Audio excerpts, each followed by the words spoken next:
Handbox, John Yevis here. ASUS just finished announcing their newest Zenphones, the Zenfone 3 Deluxe, the Zenfone 3 Ultra, and the Zenfone 3. Now, we've managed to get two units of the Zenfone 3, a 5.2-inch variant and a 5.5-inch variant.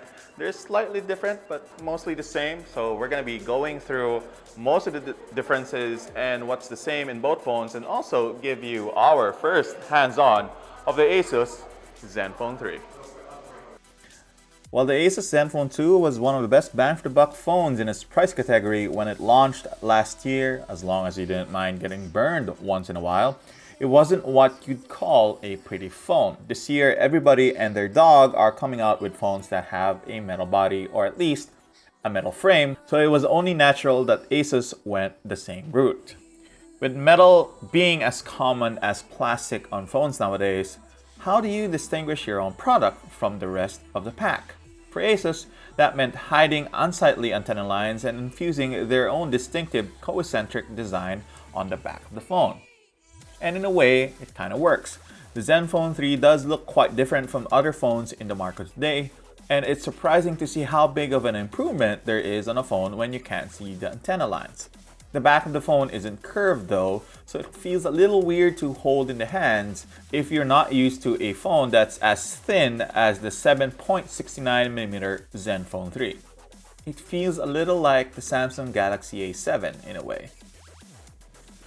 So the phone will be available in two variations, a 5.2-inch Full HD IPS model and a slightly bigger 5.5-inch model. The differences in the two versions are minor and boil down to battery life: 2600 mAh on the 5.2-inch variant over the 3000 mAh on the 5.5-inch one, RAM 3GB on the 5.2-inch over 4GB on the 5.5-inch, and storage 32GB on the 5.2-inch variant and 64 on the 5.5-inch one.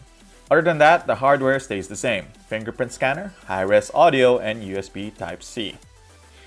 ASUS has also greatly improved the camera experience on the Zenfone 3, which was another major pain point on the previous model.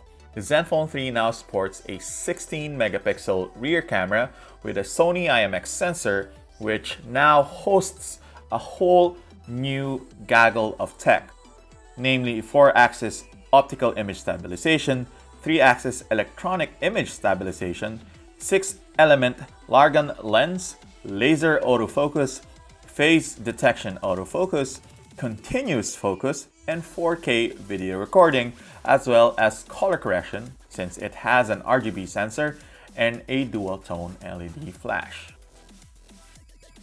Inside beats Qualcomm's new Snapdragon 625 processor with an Adreno 506 GPU.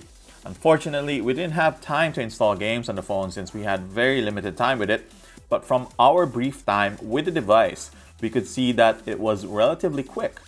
ASUS has put in a new version of Zen UI on their phone, which may be a good or bad thing depending on where you stand with Zen UI.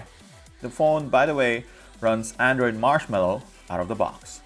So that has been our first hands-on for the ASUS Zenfone 3. Now, there's already pricing for the Zenfone 3. At least a 5.2-inch version is set to retail for around $249 US. So that's around 11,600 pesos in our currency. But obviously, when it actually arrives in the Philippines, it's going to be priced a little bit higher. The 5.5-inch Zenfone 3 has no price yet. We expect ASUS to release pricing, or at least local pricing, for these two phones as the regional launch approaches, probably around July or August.